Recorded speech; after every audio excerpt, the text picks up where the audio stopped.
காலம் என்றே ஒரு நினைவும்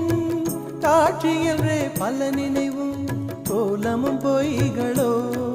அங்கு குணங்களும் பொய்களோ காண்பதெல்லாம் மறையும் என்றால் மறைந்ததெல்லாம் காண்பமன்றோ நானும் ஓர் கனவோ இந்த ஞாலமும் பொய்தானும் நிற்பதுவே நடப்பதுவே பறப்பதுவே நிற்பதுவே நடப்பதுவே பறப்பதுவே நீங்கள் எல்லாம் சொற்பனந்தானும் பல தோற்ற மயக்கங்களும் சொற்பனந்தானும் பல தோற்ற மயக்கங்களும் கற்பதுவே கேட்பதுவே கருதுவதே நீங்கள் எல்லாம் அற்ப மாயைகளும் உம்முள் ஆழ்ந்த பொருள் இல்லையோ